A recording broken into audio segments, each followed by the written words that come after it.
Então, eu vou voltar, começar só, vou mostrar os slides de novo, que eu falei sobre o ciclo menstrual, essa divisão dele. Aqui, os hormônios, né, opa, um pouquinho antes aqui, os hormônios que participam aqui, que eu falei que por isso que nenhum deles zera totalmente, né? A gente vê que em todas, por mais que em uma fase ou outra tenha um predomínio de um hormônio ou de outro, ação mais de um ou de outro, eles não zeram, né, em nenhuma fase. Aqui eu falei da gonadotrofina, né, que vem o estímulo ali da secreção do LH, da FSH pela hipófise, e aqui onde eles atuam, que é bem perto, o pico deles é bem perto da ovulação. Os andrógenos, que é a testosterona e a androstenediona, como eles também se comportam aqui na fase nas fases do ciclo menstrual, né, que a gente vai tendo aqui um aumento, então, próximo da ovulação, e vai tendo um declínio na fase lútea. Quanto mais se aproxima do ciclo menstrual, da fase da menstruação mesmo, vai tendo esse declínio. E aí eu tinha parado aqui, né, falando da relação com força, com a libido, e da questão da nossa composição corporal. Um dos motivos da nossa taxa de gordura, né, não poder estar tão baixa, é para ter realmente o substrato para produzir esses hormônios que são importantes para a gente.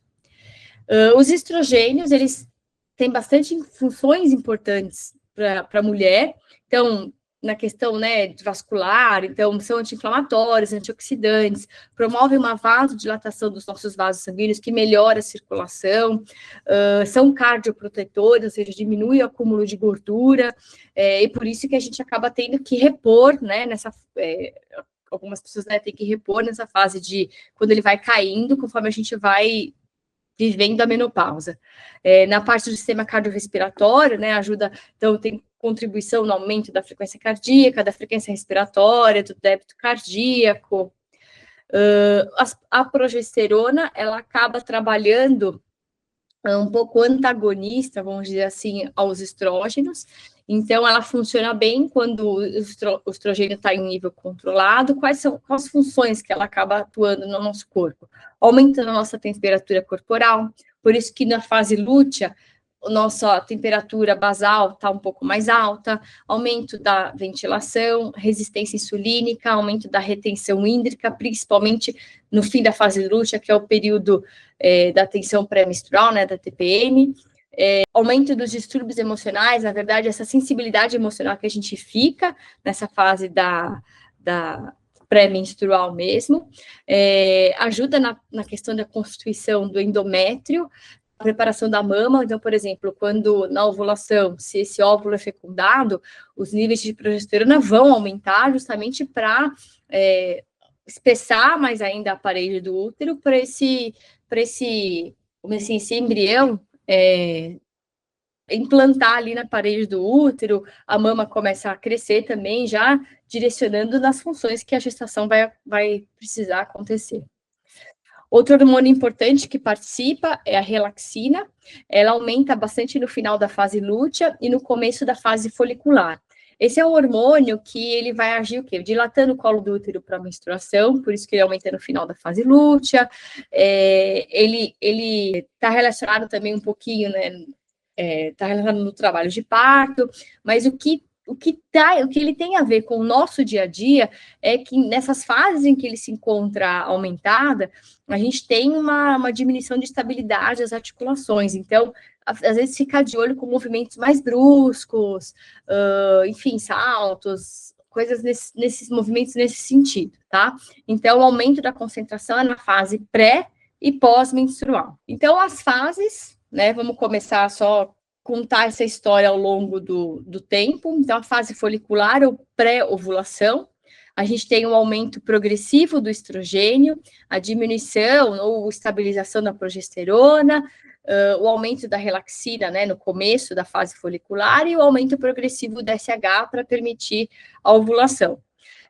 Então, é uma fase que, assim, em teoria, é uma fase que permite ter um aumento gradativo de volume, de carga de treinos, em que se pode fazer uma transição dos treinos do leve para o moderado forte. No começo da fase folicular, tomar cuidado com movimentos bruscos, né, de exercícios de flexibilidade, de estabilidade, de mudança de direção, e às vezes a atenção, foco, concentração podem estar um pouquinho diminuídos no começo dessa fase. A ovulação,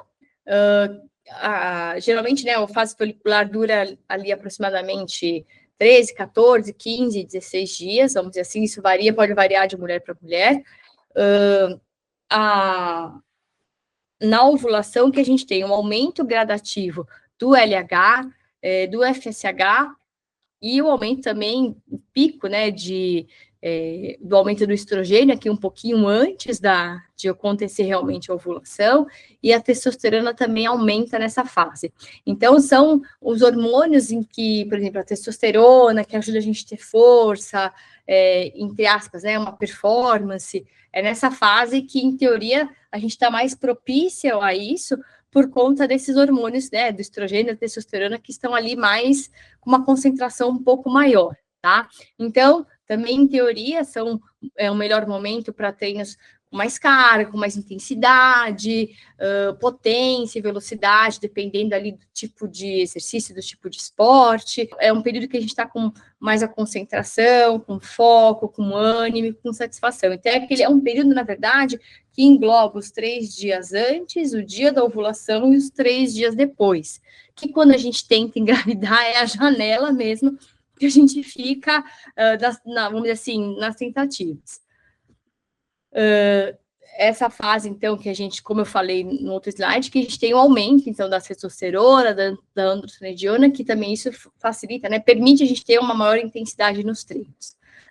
A fase lútea, que é a fase pós-ovulação, então, aqui embaixo está até um aumento, representa a camada do endométrio, né, que você vê que ela vai aumentar bastante, então, agora aqui na fase lútea, por causa da progesterona. A progesterona também aumenta, está relacionada com o aumento de prostaglandinas, com os processos inflamatórios, onde a gente vai percebendo, como é que fala mais, aqueles sintomas, né, de dores abdominais, náuseas, cólicas, as cólicas principalmente quando tá nessa fase aqui que a progesterona tem esse pico aqui, que é bem no finalzinho da fase lútea. O estrogênio, ele continua aqui, ele não desaparece, ele continua, mas a progesterona acaba sobrepondo o nível dele.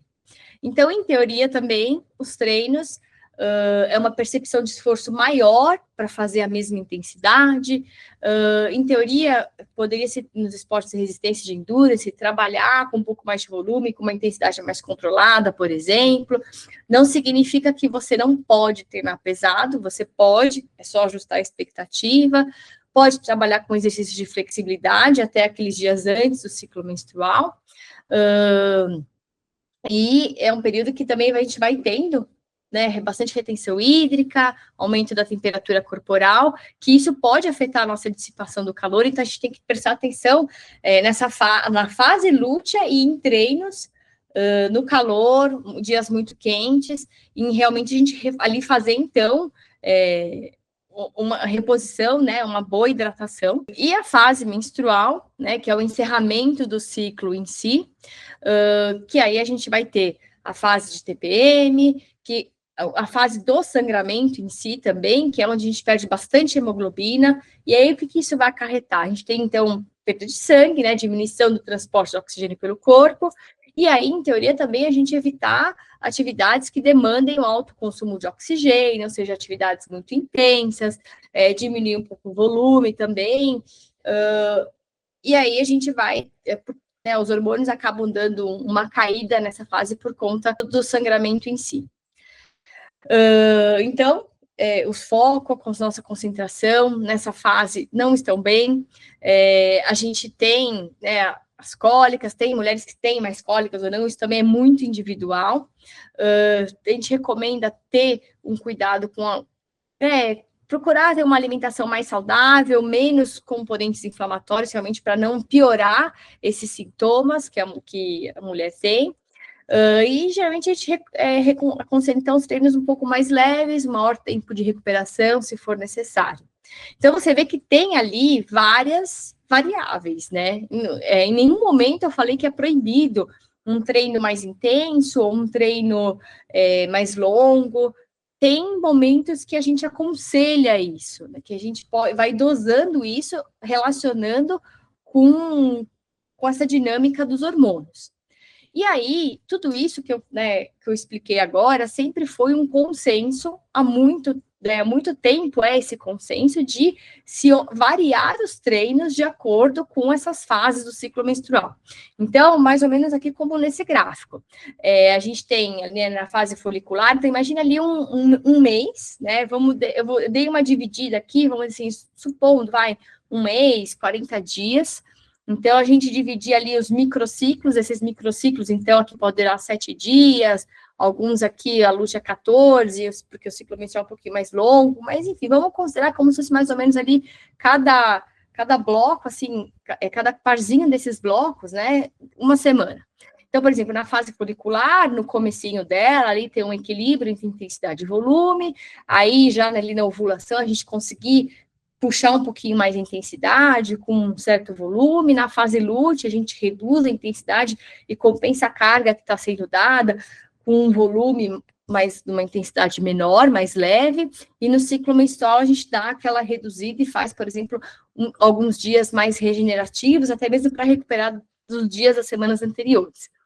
Então, isso é algo que sempre foi falado e que muitas pessoas, muitos treinadores consideram.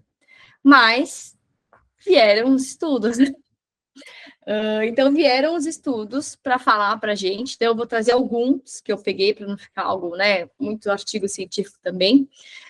Então, revisões sistemáticas, que, por exemplo, essa analisou a força, o endurance e a performance em todas as fases do ciclo, verificaram que tem uma grande variabilidade individual da performance entre as fases, ou seja, o impacto do ciclo existe, mas eles consideraram como pequeno ou inconsistente, que na fase folicular inicial, que eles chamam, que é quando a gente está menstruada, pode acontecer uma queda pequena da performance, mas que ela não é clinicamente relevante na média. Olha isso.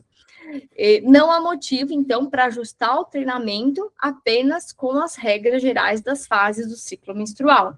E eles acabam recomendando, então, no final, uma conclusão, uma abordagem individualizada atleta.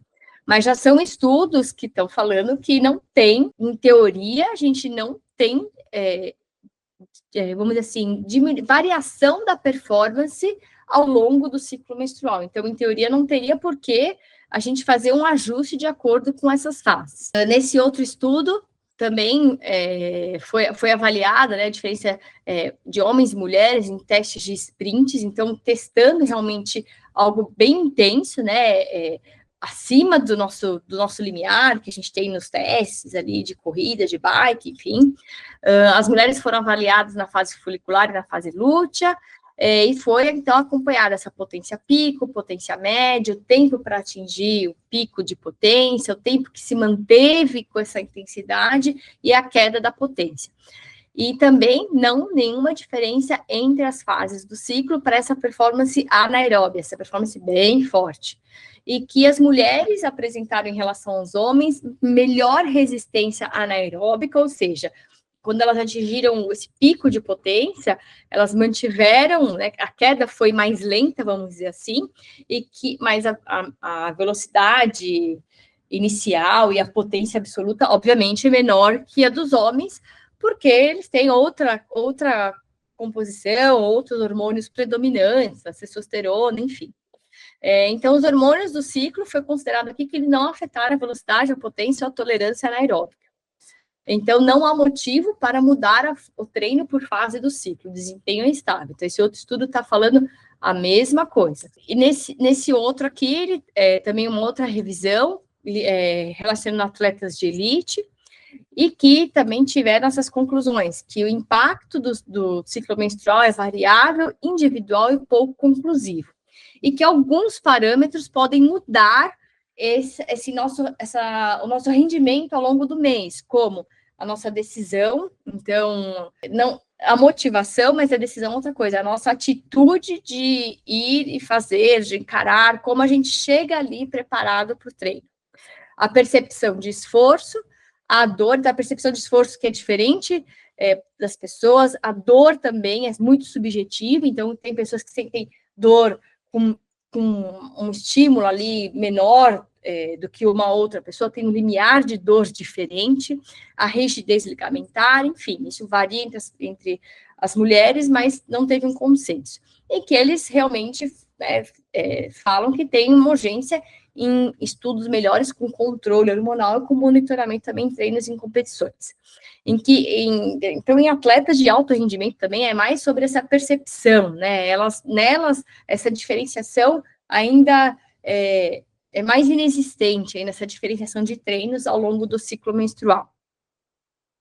Eu também trouxe um estudo que relacionou, então, a questão de força, então, por exemplo, na musculação, então foi feito um estudo que fez um teste de agachamento com uma repetição máxima, ou seja, a carga máxima que você consegue, né, fazer aquele exercício uma vez só. E foi avaliado nas fases, né, folicular precoce, folicular tardia e lútea média. Então, ali, ciclo da menstruação, perto da ovulação e na fase lútea antes da TPM. E que aí eles colocaram diferentes cargas, né, também 20, 40, 60, 80% do RM, e que em todas essas variações que eles fizeram para ver a produção de força, de velocidade de potência, de acordo, obviamente, com também essa porcentagem do RM, eles observaram que todos os resultados foram semelhantes em todas as fases do ciclo menstrual. Esse estudo aqui também foi bem, assim, é algo que eu gosto muito de falar. Um dia eu vou fazer também uma apresentação só sobre mentalidade, porque eu leio muito sobre isso, e são coisas que, assim, a gente vai descobrindo, enfim, que a nossa mente é tudo. Então, nesse estudo aqui, eles direcionam, sugerem que a percepção, a expectativa, o significado atribuído a fase do ciclo, ou seja, a nossa expectativa, o que a gente está, como a gente está se sentindo ali, ou o que a gente já pensa sobre aqueles dias que a gente está dependendo do ciclo, que isso influencia mais a performance do que os hormônios em si. Eles não correlacionaram os níveis de hormônio com performance e fizeram, então, uma correlação positiva entre a performance e a motivação percebida, o prazer de estar ali, a vontade de estar ali treinando, de se sentir bem, a excitação, falo, putz, eu quero ir fazer aquele treino, estou animada para aquele treino, hoje eu vou fazer, eu vou chegar e vou fazer acontecer.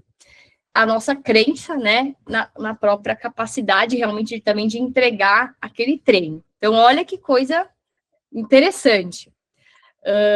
E aí, então, quando a atleta entra no treino pensando, essa fase é ruim, meu corpo não responde, então, quando ela já pensa isso antes de começar o treino, nosso sistema nervoso já antecipa a fadiga, já reduz ali os comandos motores, e aí aumenta a nossa percepção de esforço, ou seja, fica mais difícil fazer aquele treino.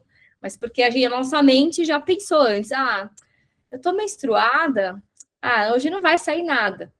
E olha uma coisa só, eu também pensava isso, né?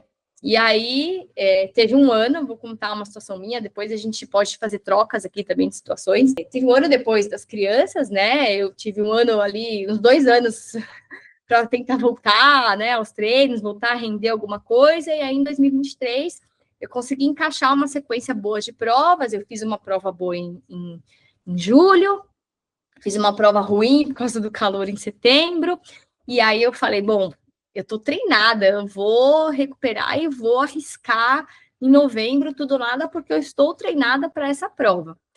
E, enfim, eu sempre controlo, estou ali de olho no ciclo menstrual, às vezes vai uns dias a mais, uns dias a menos, mas tem ali uma média, ele fica sempre regular, e eu poderia ficar até menstruada na prova, mas só se adiantasse ali uns 2 dias.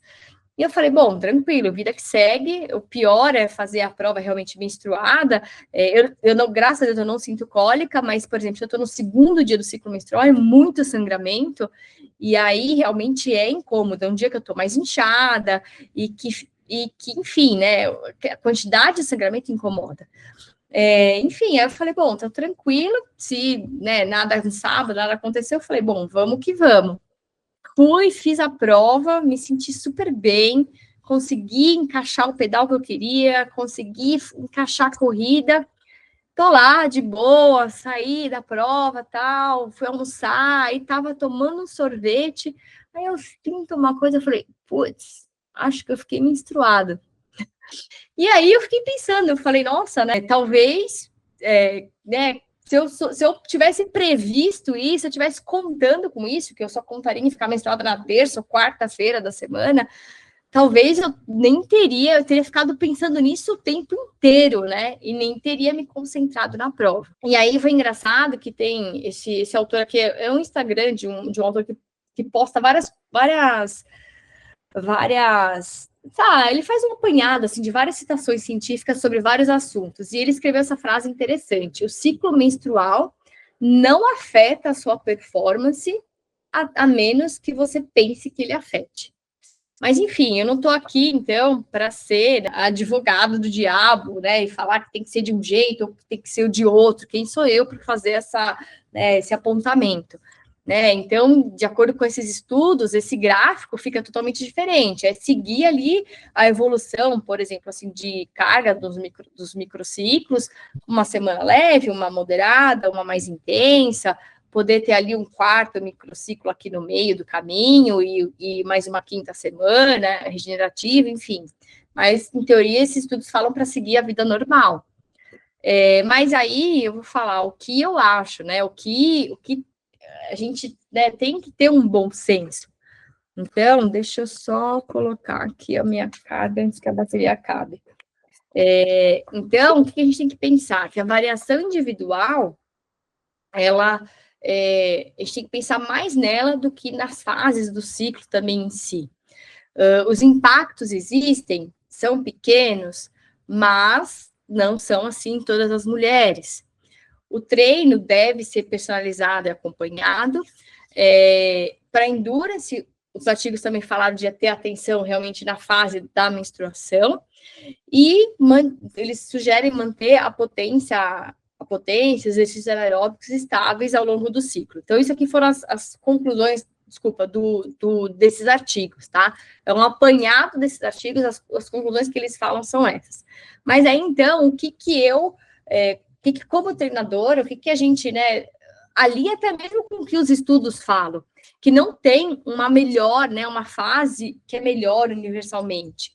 Existe o quê? A gente observar a atleta, então a atleta registrar a percepção de esforço nos treinos, a qualidade da sessão, como ela está recuperando. Então, às vezes, pode fazer bem um treino, mas está demorando muito para recuperar. Então, ter todos esses dados e casar eles é importante. Fazer ali uma periodização inteligente, considerando o ciclo, se, né, por exemplo, quando a gente está menstruada, realmente é bom ali ser um treino que você faz um pouco mais de boa, já faz uma rodagem, aproveita para ser dias mais recuperativos, sem muita expectativa e sem muita pressão também. Pensar nessa carga acumulada ao longo das semanas e a questão do calendário de provas. O que eu aconselho às atletas? Quando a atleta usa anticoncepcional, ok, a gente tem o nível hormonal ali sendo reposto estável, sendo reposto ali todo dia pela pílula. Então, não tem vamos dizer assim, tanto essa oscilação dos hormônios, né, e de sensações ali ao longo do mês, mas tem o sangramento. Então, é assim, como hoje em dia também muitas provas, as inscrições são liberadas antes, tem que se fazer um planejamento com bastante tempo, ali dar aquela brechinha de tempo, por exemplo, chegar 4 meses, 3 meses antes da prova. Putz, a minha prova, vamos dar um exemplo, a Ironman Floripa, uma maratona de Porto Alegre, que é no mesmo dia. 31 de maio.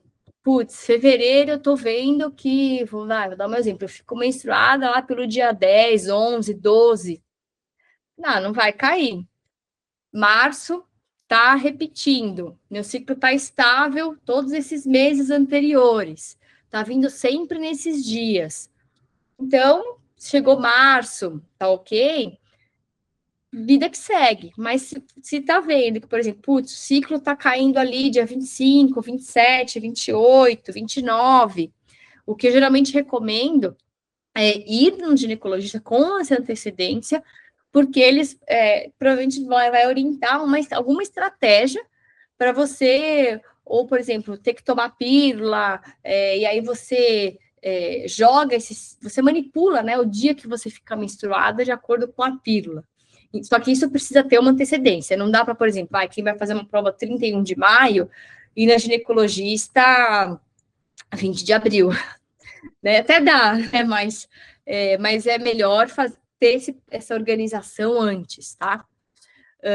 Então, é errado da gente tratar esse ciclo idêntico, também, ou seja, não tem esse padrão de 28 dias entre todas as mulheres, algumas podem ter 28, 30, 32, lógico que não pode, quando passa de 40, aí já é um sinal, né, quando esse ciclo estica muito 40 dias, aí já é um sinal de que é um sinal de atenção para a gente já ficar de olho se não está tendo alguma alteração ali.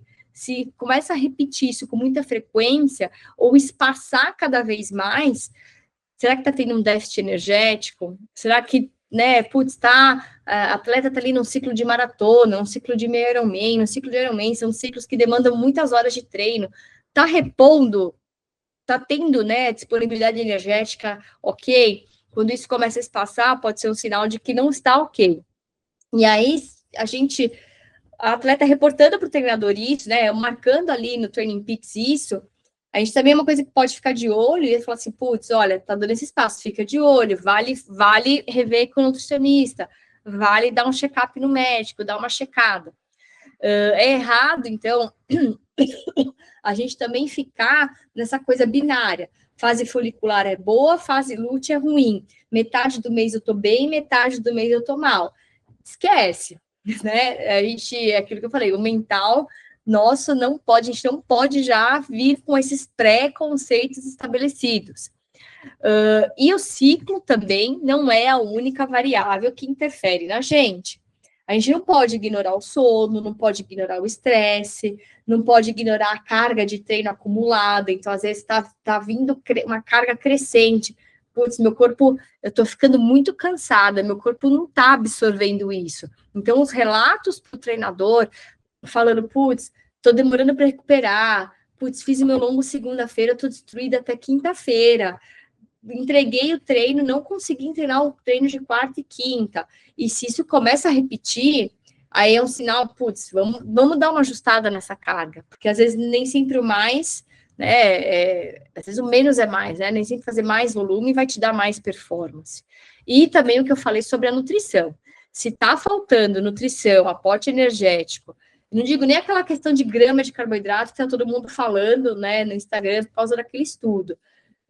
Porque eu também não sou a favor de uma enxurrada, né, de 100 gramas de carboidrato por hora, mas tem que ter um aporte energético nos treinos, tem que ter uma hidratação nos treinos. Se você vai para o treino desidratada, aí já é um fator grande. Então, a variabilidade individual é grande.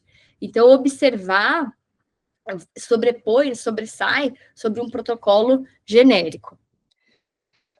Então, o que a gente observa nos feedbacks dos treinos? A percepção subjetiva do esforço. Então, independente de olhar o número, pensa, como eu estou para fazer esse pace? Como eu estou me sentindo esse pace semana passada, eu me senti assim, esse pace essa semana. Então, às vezes é importante a gente também entender como a gente está, correlacionar também como foi a alimentação, como foi o sono. Está mais difícil para entregar isso ou mais fácil? Ou ao longo do tempo, estou evoluindo, putz, está mais fácil manter a potência. A recuperação, a qualidade da sessão, conseguir completar a sessão, putz, precisei ajustar muito os treinos de uma semana para outra por conta de cansaço. Como é que está a recuperação? Como é que está a frequência cardíaca de repouso? Quem monitora HRV? Como é que essa HRV está se comportando ao longo do ciclo? Eu fiz 2 ciclos de Ironman usando o AirRing. Cara, as medições, isso é tema de uma aula, porque as medições de um ciclo para o outro são totalmente diferentes. Um ciclo eu estava muito bem, e meu último ciclo eu não estava tão bem. Você vê a HRV, né? E aí, você vê ao longo a diferença ao longo das semanas e nos dias também, quando você está, por exemplo, para ficar doente, ou quando está doente, e até você recuperar, bate muito ali com a sua percepção também. A qualidade do sono, sintomas físicos, então retenção hídrica, ficar de olho, a temperatura corporal, esses anéis também, o UP, eu não sei exatamente, também deve fazer isso, eles dão como está a variação da sua temperatura corporal ao longo do mês. Então, nesses anéis, por exemplo, eu vejo exatamente, obviamente, conciliando com sinais de muco, essas coisas, quando dá a virada da fase folicular para a fase lútea, depois da ovulação, porque ele já começa a apitar os dias, né, mostrar os dias com uma temperatura corporal mais elevada, e aí a gente também ter, né, ter essa percepção nossa, ter ali 2, 3 ciclos registrados, para a gente também entender como essa atleta funciona, como ela está respondendo aos treinos ao longo do mês. Aí agora, não sei se tem alguma dúvida, alguma coisa, porque eu vou aqui mensagens. Aí alguém, a Kelly vai entrar. Bem-vinda, Kelly. Alguém tem alguma dúvida? Alguém quer trocar alguma coisa, conversar alguma coisa? Posso seguir? Essa parte é bem interessante. Eu adoro também falar disso. Que é a questão, vou seguir, tá? Qualquer coisa vocês, eu tô aqui com o chat aberto aqui do lado. É a questão do aporte energético. Aporte energético, não, desculpa, dos substratos energéticos ao longo do ciclo menstrual, tá? Então, tem uma correlação com os hormônios. Aqui também é muito importante lembrar do que eu falei no comecinho da aula. Os hormônios não zeram em nenhuma fase do ciclo menstrual. Não é que tem muito uma coisa e não tem nada da outra. Então, a gente tem que pensar que eles vão... Os hormônios estão ali sempre durante o longo do ciclo todo, mas eles só variam quando um está com maior quantidade ou não, bem a grosso modo. Então, o estrogênio, ele acaba sendo nosso regulador mestre da composição corporal e da nossa bioenergética, porque ele favorece uma maior oxidação lipídica, ele atua como poupador de glicogênio, então, em teoria, ele assim, favorece a nossa eficiência metabólica e a tolerância ao exercício prolongado. E a progesterona tem uma ação contrária do estrogênio, ela limita a oxidação de gordura. Então, não é que corta, tá? A oxidação de gordura e de carboidrato acontecem nas duas fases. Elas só vão acontecer um pouquinho de formas diferentes. Então, na fase folicular, tem mais oxidação de carboidratos, menor capacidade de reposição ali do glicogênio muscular e uma maior síntese proteica por causa do estrogênio e da testosterona, que também está aumentando, que é o ambiente anabólico. Então, a gente tende a sustentar os esforços de uma forma, vamos dizer assim, mais fácil, com menor custo relativo de carboidrato, principalmente quando a gente está ali abaixo do limiar. Então, não significa que você deve treinar pesado só porque está nessa fase, e que a fase lútea é diferente, que a fase lútea é ruim, é só apenas diferente. Na fase lútea, a gente tem uma maior oxidação de gordura, uma menor eficiência na utilização de carboidrato e glicogênio. Então, talvez a gente tenha que repor um pouco mais nessa fase por conta disso.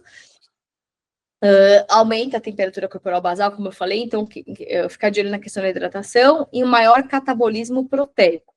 Então, a percepção de esforço nessa fase, né, para manter uma mesma intensidade pode ser um pouco maior, não quer dizer que você não pode treinar pesado, você precisa ajustar a sua expectativa e talvez ajustar também o seu aporte, seu suporte nutricional. Então, talvez colocar, como o glicogênio é usado de forma menos eficiente, colocar talvez um pouco mais de carbo nessa prescrição.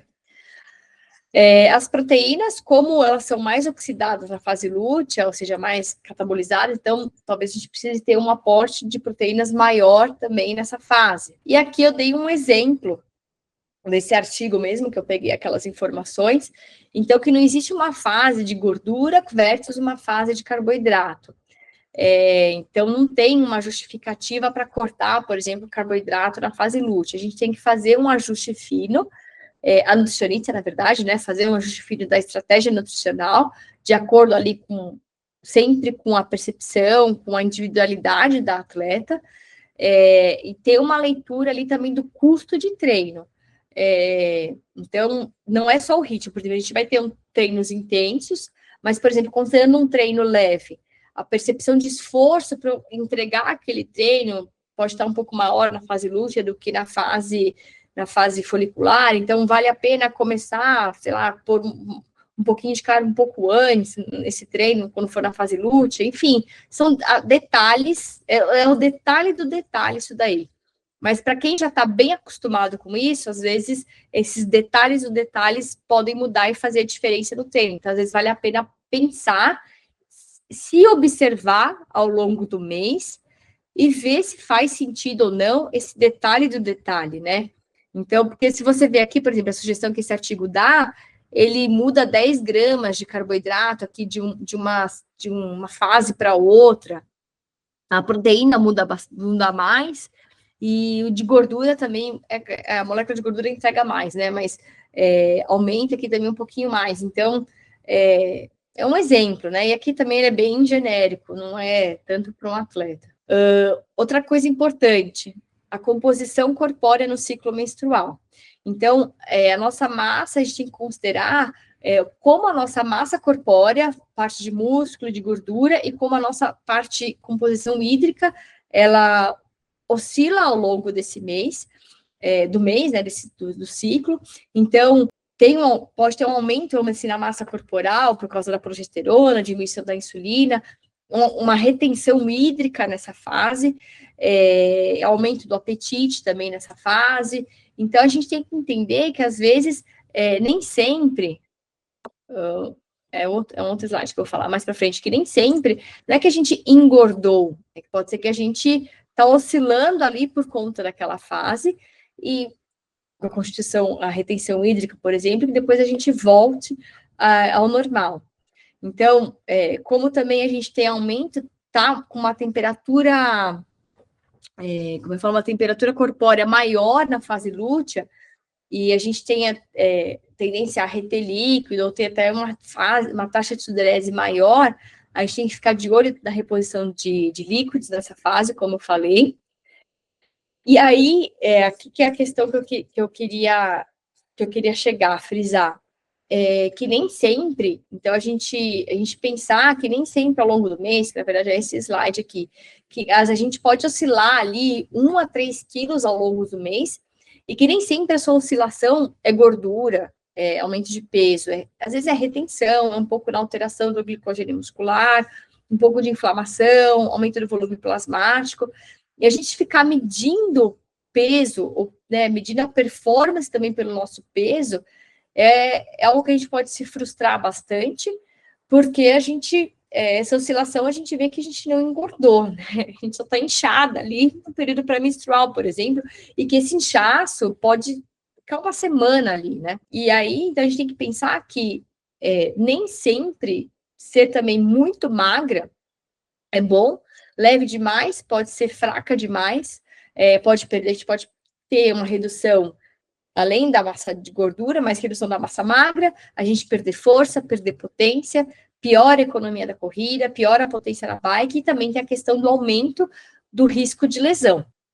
Então, aqui, né, onde o peso também impacta, por exemplo, pensando no endurance, pensando no ciclismo, no triatlo, então numa subida longa de bike, numa corrida com muito ganho de altimetria, em provas muito quentes, em volumes muito altos, porque se você tem menos massa de gordura, vamos dizer assim, você tem menos ali substrato para você manter o seu endurance ao longo do tempo.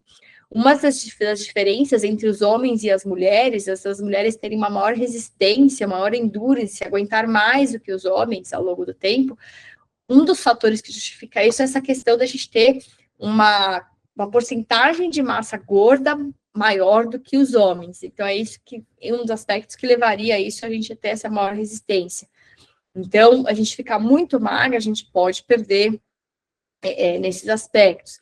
Então, nem sempre é o menor peso, é o peso mais funcional.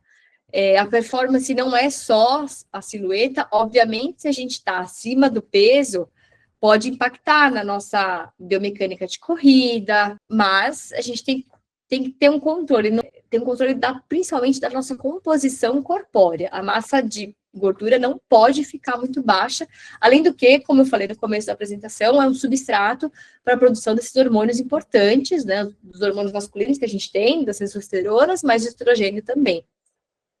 Então, a gente tem que ter um peso que permita a gente ter força disponível para segurar essas modalidades, segurar o nosso treino, fora toda a questão da longevidade.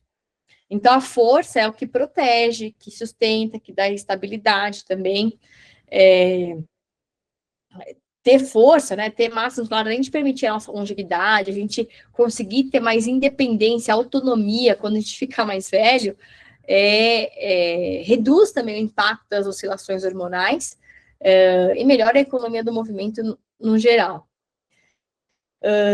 Quanto mais massa magra, também tem essa questão da regulação do metabolismo, quanto mais massa magra, mais gasto energético, mais estabilidade no peso, maior sensibilidade à insulina, e melhor uso de carboidrato nos treinos, além da questão de prevenção de lesão e diminuição de fadiga crônica, proteger articulações, ligamentos, tendões, ter uma recuperação maior. Um pós-prova longo, a gente tem danos, né, musculares, ligamentares, articulares menores, mas acontece, né, por isso que a gente tem que ter a recuperação, então isso não dá, ter a musculação, ter o trabalho de força, nos permite ter mais consistência e longevidade, e um outro ponto, né, é a questão, quando a gente está com peso muito baixo, pouca força, a gente tem maior chance de desenvolver a síndrome da deficiência energética, que também isso é um capítulo à parte, é uma aula, mudou o conceito dela há pouco tempo, também ampliaram essa questão para homens, mas enfim, mas muitas vezes o treinador estando ali em contato toda semana, né, ou quase todos os dias ali com as mulheres, a gente consegue, muitas vezes, já ligar o nosso alerta para alguma coisa que está acontecendo e, de repente, ser a pessoa que vai direcionar, olha, que tal, né? Mesmo pelo relacionamento também, dá um direcionamento.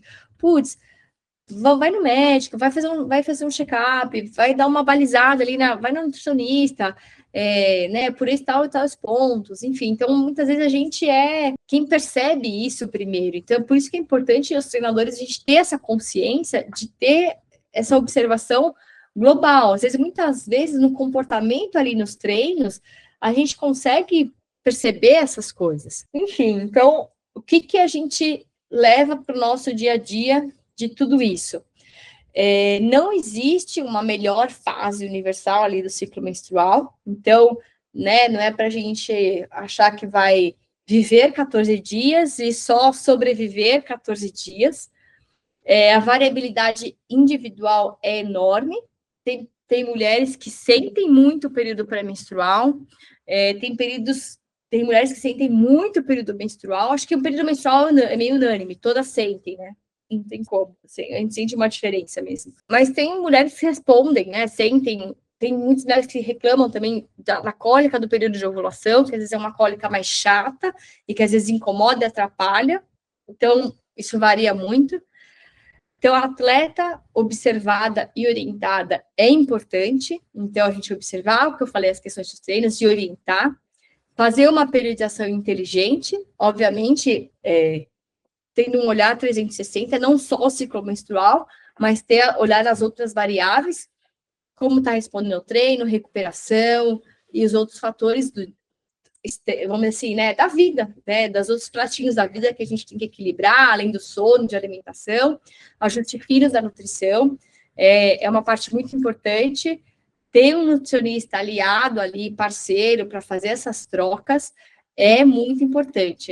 Eu já tive trocas, assim, muito relevantes com nutricionistas, de entender, às vezes eu falo, putz, às vezes até de entender o comportamento da atleta no treino, do rendimento ou não, e aí eu falei, mas né, eles me encaixar, será que tá faltando estímulo? Será que tá pesado demais? Eu tô periodizando, forçando muito, será que eu tenho que controlar essa carga?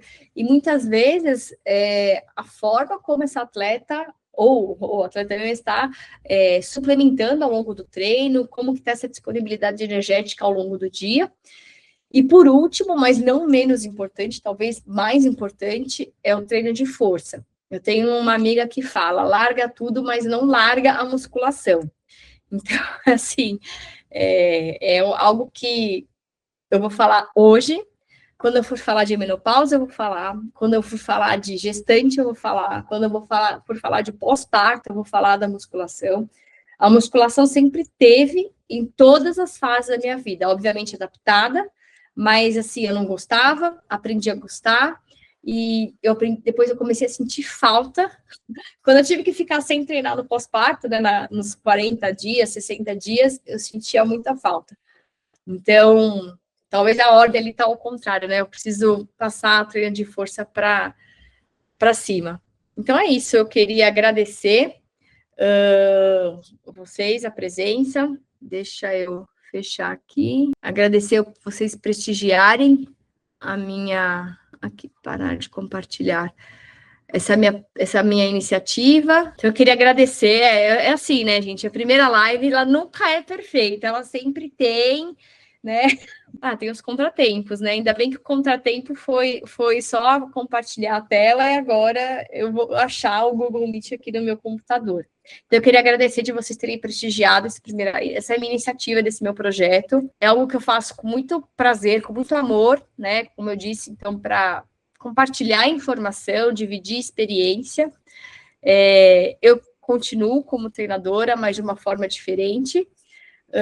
Enfim, então, se alguém um dia quiser ter alguma troca, quiser conversar, eu estou super à disposição. E acho que é isso. Agora eu vou abrir para vocês, se quiserem compartilhar alguma dúvida, alguma experiência, alguma situação que passaram, que acham relevante trazer, fiquem super à vontade. Eu estou vendo aqui os comentários. Obrigada, pessoal. Oi, Aninha. Oi, Má. Parabéns, viu? Muito bom conteúdo. Não só para falar que de acordo com os estudos, eu também estudo bastante sobre as mulheres, né? E eu também tenho visto que não tem seu ciclo, que realmente individual de cada uma e muito vai pela percepção de esforço. E às vezes eu comentava isso porque eu não sinto nada, né? E eu falava, por que é diferente, né? E eu, às vezes, até comentava de tipo, eu quero que, acho que numa competição eu esteja no segundo dia do meu ciclo, porque eu acho que eu vou performar super bem, porque era da cabeça que eu pensava, tipo, eu preciso treinar bem, não é porque eu tô no ciclo que vai ser ruim, né? E, deixa eu ver se consigo. E sentido também, comecei a dar uma olhada nos artigos agora que vem falando sobre isso, e eu acho que realmente é muito individual, de mulher para mulher. Sim, sim. Eu já tive épocas que eu senti, eu acho que até entre momentos da nossa vida varia. Teve momentos que eu senti, teve momentos, depois de ter filhos, ficou diferente. E agora, por exemplo, também tem muito a ver com como a gente vai ganhando condicionamento, né, e vai mantendo ali os treinos. Sim. Mas, assim, acho que já teve prova de eu estar no quarto dia menstruada, aí eu já estava, né, eu já falei, bom, ok, o pior já foi, mas esse dia dessa prova, que eu fiquei menstruada no domingo à tarde, aí eu falei, nossa, cara, não tem nada a ver, né? Aí você fica pensando, se eu soubesse, se eu estivesse esperando, talvez eu não ia ter rendido, né? Exatamente, mas eu acho que é entender individual, eu acho que a oscilação, e também vai do ciclo da vida também, né, porque os nossos hormônios também flutuam, né, então Sim, também sim. tem isso. Sim, Então, eu estou vivendo uma transição, né? E aí vai ser, acho que talvez o tema da próxima, que é um tema que todo mundo, muita gente me pergunta também, que eu estou começando a viver, né? Eu ainda eu não sinto ainda totalmente, eu ainda tenho o meu ciclo menstrual, vou fazer 45 esse ano, mas, enfim, está sendo outras descobertas também. outras experiências. Bom, Muito então bom. é isso, pessoal. Eu gravei, eu peguei a gravação, perdi o comecinho, mas tudo bem, pegou o principal. Então, eu vou ver se eu vou salvar isso, vou disponibilizar no YouTube e vou também mandar um resuminho na comunidade para vocês. Então é isso, brigadão de coração, e nos vemos na próxima. Em março também eu tô com uma ideia de fazer presencial, de fazer um evento também com outros focos, enfim, eu vou trazendo essas novidades para vocês também. Obrigada, meu amor, foi incrível. Imagina. Obrigadão, Déia. Obrigadão a todas. Beli, Diginane, Ana. Obrigadão, Mar. Boa noite, meninas. Boa noite. Bom Beijo. descanso. Boa noite. Tchau, tchau. Boa noite.